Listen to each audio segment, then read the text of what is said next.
Baik Bapak Ibu, mari kita berdoa. Kami mengucap syukur pagi hari ini Tuhan, sebelum kami mendengarkan firman-Mu, kami mohon Engkau mengurapi kami, agar kebenaran-Mu yang kami sharekan pagi hari ini kami dengar, menguatkan kami, urapi hamba, urapi kami semua. Dalam nama Yesus, kami berdoa dan mengucap syukur. Haleluya. Amin. Puji Tuhan. Shalom Bapak Ibu. Ya, kita bersyukur pagi hari ini, kita boleh berjumpa kembali dalam keadaan yang sehat. Dan saya hari ini tidak khotbah, saya mau buat topik tentang sesuatu yang menghambat pertumbuhan rohani kita. Ya, kenapa tidak terjadi kebangunan rohani, kenapa tidak terjadi kegerakan rohani dalam kekristenan kita, dalam hidup kita, dalam pelayanan kita, dalam gereja lokal kita, karena ada sesuatu yang menghambatnya. Nah, apa itu? Adalah penyakit rohani. Jadi kita harus menyingkirkan penyakit rohani. Kalau tadi puji Tuhan, jasmani, Ciintan semuanya bebas, bersih, clear, tidak ada penyakit. Ya, itu ketika didiagnosa dokter, puji Tuhan. Tetapi ada sesuatu yang kita mesti pikirkan hati-hati, yaitu penyakit rohani. Ya, kalau penyakit rohani ini mengendalikan hati kita, maka kita tidak tumbuh normal. Kita jadi orang Kristen yang abnormal, ya. Jadi menghambat pertumbuhan rohani kita. Nah, itu kita mesti lihat supaya kekristenan kita, ya, terus bertumbuh di dalam Tuhan. Nah, peliharalah iman dan kesehatan rohani kita Bapak Ibu. Karena penting sekali untuk memelihara kesehatan rohani kita.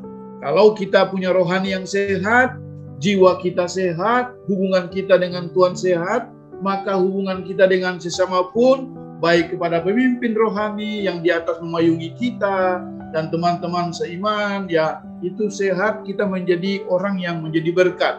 Dalam perkataan kita, orang yang sehat rohaninya itu selalu membangun. Ya, orang yang rohaninya sehat itu selalu menguatkan.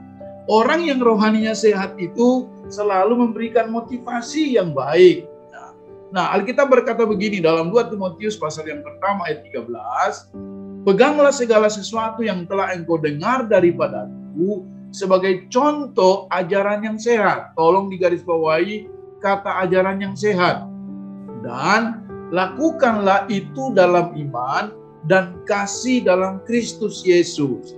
Jadi hari ini kita belajar bagaimana supaya hidup kita, rohani kita itu sehat. Ya, ketika rohani kita sehat, maka kita dapat dipakai Tuhan.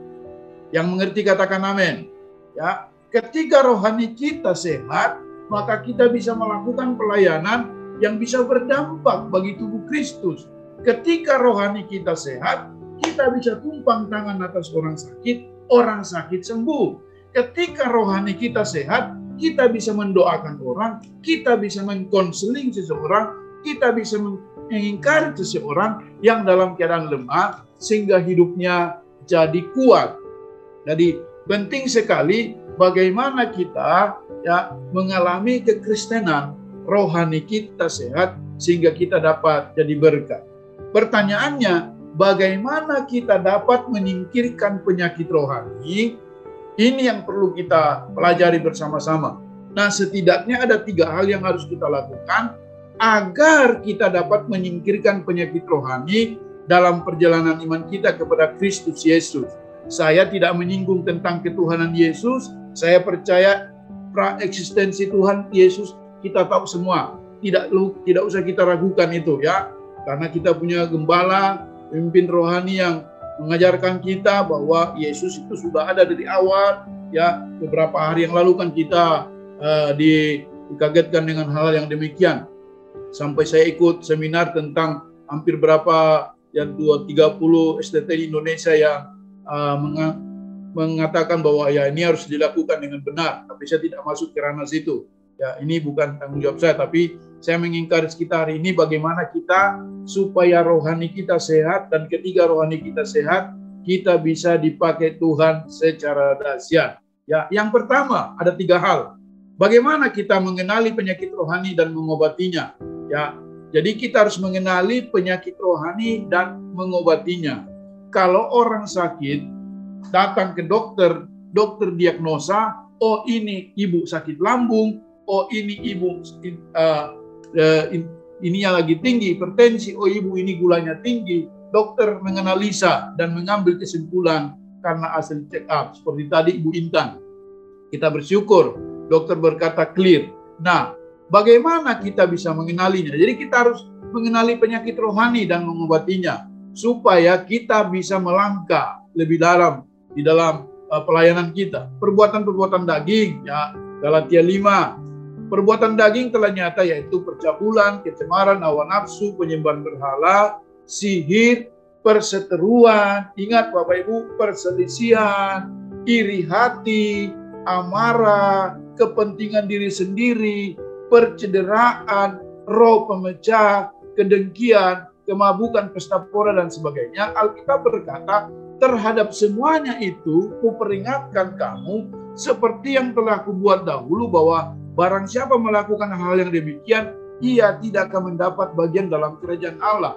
Artinya begini, kalau masih ada iri hati, ada perseteruan, ada perselisihan, ada amarah, ada kepentingan sendiri, ada percederaan, ada roh pemecah, kedengkian, kemabukan, pesta pora, dan sebagainya, kita harus menganalisa dalam kekristenan kita.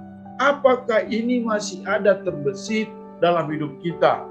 Jadi penekanannya bukan hanya masalah percabulan, pikiran jahat, tapi hal-hal yang iri, perseteruan, itu menghambat kesehatan rohani kita. Ya, sehingga kita bisa melihat orang itu kok sepertinya orang itu tidak ada masalah, kita iri hati ketika orang diberkati, lihat orang diberkati kita iri, lihat orang senang kita susah, lihat orang susah kita senang, ya kan? Jadi ini penyakit-penyakit rohani yang bisa menghambat pertumbuhan kekristenan kita. Jadi doa saya pagi hari, mari kita mengenali siapa kita di mata Tuhan. Kemarin khotbahnya temanya tentang ya hidup yang bermakna dalam Kristus. Tetapi bagaimana hidup yang bermakna dalam Kristus ketika kita tidak menyadari bahwa ada sesuatu yang menghambat pertumbuhan rohani kita, yaitu hal-hal kedagingan. Ya. Orientasinya bukan hanya sekedar perbuatan daging, tetapi perselisihan, iri hati yang tadi saya katakan, itu bisa menghambat kita mengalami kebangunan rohani, rohani kita sakit, sehingga kita tidak mengalami hal-hal yang dahsyat dari Tuhan. Nah, Tuhan mau supaya dalam pelayanan kita, dalam apa saja yang kita lakukan, setiap kita mengenali diri kita sendiri. Di mana titik kelemahan saya, di mana yang masih menghambat rohani saya, sehingga rohani saya tidak tumbuh sehat di mata Tuhan. Dan Tuhan rindukan kita supaya kita membenahi kekristenan kita hari ini, sehingga lawatan Tuhan terjadi. Perbuatan daging, percabulan, ya, iri hati, next saja.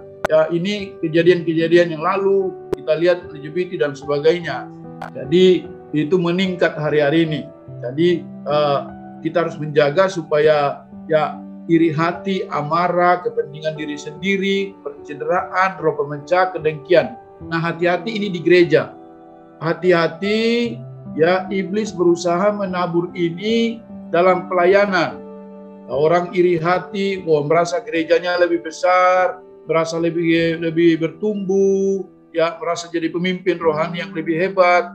Kita bersyukur kita punya bapak-bapak rohani, Om Julius, Pak Rubin, Pak Wito, sudah dari sini orang-orang yang rendah hati, yang mengajar kita bagaimana kita menjadi pelayan Tuhan yang ya ada dalam kerendahan hati, ya, yang terus menjaga. Jadi jaga iri hati, amarah, kepentingan diri sendiri, percederaan, roh pemecah, kedengkian. Hati-hati ini bisa jadi penghambat rohani dalam pelayanan kita, khususnya di gereja lokal. Karena iblis berusaha untuk membuat kita tidak hidup di dalam kesatuan. Padahal firman Tuhan berkata, di mana ada kesatuan, di sana Tuhan mencurahkan berkat-Nya. Jadi kita mesti mengecek kondisi rohani kita hari-hari ini. Apakah kepentingan ini, diri sendiri, ego sebagai penyakit akhir zaman, roh pemecah, amarah, itu ada dalam kehidupan kita. Kita harus singkirkan itu dengan cara apa? Membuka hati di depan Tuhan, berdoa supaya Roh Kudus membersihkan semua hal-hal yang tidak benar di hati kita. Jadi kita bersyukur, saya percaya bahwa gereja kita akan dipakai Tuhan. Baik di Kelapa Gading, baik di Kedoya, di Harapan Indah, akan ada perkara-perkara yang besar. Ya, baik di Bandung, dimanapun, kita akan mengalami hal yang dahsyat dari Tuhan ketika kita tahu di mana hal yang perlu kita obati, di mana sendi-sendi kehidupan kita yang harus kita benahi, sehingga kita mengalami pertumbuhan kesehatan rohani yang maksimal di dalam Tuhan. Yang kedua, dengan cepat, ya, selain menjaga kesehatan rohani kita, menjaga penyakit yang ada, kita harus menjaga iman tetap sehat. Ya, Alkitab berkata begini, laki-laki yang tua hendaklah hidup sederhana, terhormat, bijaksana, sehat dalam iman. Nah, sehat dalam iman, yang kedua, ayat yang kedua. Jadi menjaga iman tetap sehat. Apa sih yang dimaksud dengan iman yang tetap sehat? Yang dimaksud dengan iman yang tetap sehat adalah sehat dalam perkataan. Ya, hidupnya memuliakan, ajarannya baik, apa yang diyakini berdasarkan firman Allah, Alkitab. Jadi setiap orang yang ingin sehat dalam iman harus mengerahkan upaya yang sungguh-sungguh dan senantiasa memelihara kewaspadaan. Ya, ancaman atas kesehatan rohani dan iman dapat datang dari dalam diri kita sendiri atau dari luar. Oleh sebab itu, kita harus mengetahui ancaman-ancaman tersebut agar dapat memelihara iman dan kesehatan rohani kita dalam dunia yang sakit ini. Ibu bapak, dunia ini sedang sakit parah, ya. Dunia ini sedang sakit. Dunia ini secara moral sakit parah, ya. Dalam hal agamanya tidak lagi takut akan Tuhan. Ya, kemarin kita dengar berita di benua-benua Amerika, di tempat lain, terang-terangan lagi, ya, mereka tidak lagi takut sama Tuhan. Maka mereka berkata, lebih baik kami ke neraka daripada kami dibatasi dengan ya HAM dan sebagainya. Jadi orang kalau tidak diberkati sesama jenis, pendetanya, pastornya akan dipenjara. Itu dunia yang sedang terjadi hari-hari ini. Ya, Alkitab berkata, secara manusia mereka menjalankan ibadahnya, tapi mereka memungkiri kekuatannya. Tidak lagi takut akan Tuhan. Banyak orang meninggalkan Allahnya dan lebih menuruti hawa nafsu. Tidak peduli sesamanya, bahkan ibadahnya kepada Tuhan. Moralnya bobrok, LGBT, dosa amoral, pembunuhan, kejahatan, seksual semakin meningkat. Tidak lagi menjunjung tinggi nilai-nilai kekudusan dalam pernikahan. Ya, hanya sedikit orang yang respek terhadap Allah. Tapi saya percaya semua kita yang ada dalam Zoom pagi hari ini, ya, kita menghargai dan hormat terhadap kekudusan Allah. Ya, kita tidak mengejar kekurusan badan, ya, tetapi kita mengejar kekudusan. Ya, jadi kebobrokan moral selalu mengakibatkan meningkatnya penyakit fisik dan penyakit rohani. Jadi dorong kita pagi hari ini, mari kita melihat, ayo kobarkan kembali, bakar semangat kita di dalam Tuhan. Rohani kita harus berkobar-kobar supaya kita mengecek mana kelemahan-kelemahan dalam kekristenan kita. Bahaya-bahaya rohani dalam dunia yang sakit ini, ya, 3 bahaya utama yang mengancam iman dan kesehatan rohani. Tubuh yang tidak dipelihara dalam takut akan Tuhan. Ya, kita tahu semuanya, Roma 12 ayat 1-2. Keinginan dunia dan keangkuhan hidup. Yohanes 2 ayat 16. Iblis sebagai bapa pembohong berkata, oh kamu lakukan ini tidak masalah, ya, tidak mempengaruhi keselamatanmu. Jadi saya dorong kita pagi hari ini supaya kita mengecek, ya, kondisi rohani kita, kesehatan rohani kita. Ya, yang terakhir, hidup dalam pertobatan sejati. Untuk hidup sehat secara rohani, kita harus bertobat dari dosa dan perbuatan yang sia-sia. Apa wujud pertobatan sejati? Meninggalkan segala macam dosa. Kita harus bertobat karena dosa itu sangat merugikan. Ya, dosa itu memperbudak kita, merendahkan martabat dan mempermalukan kita.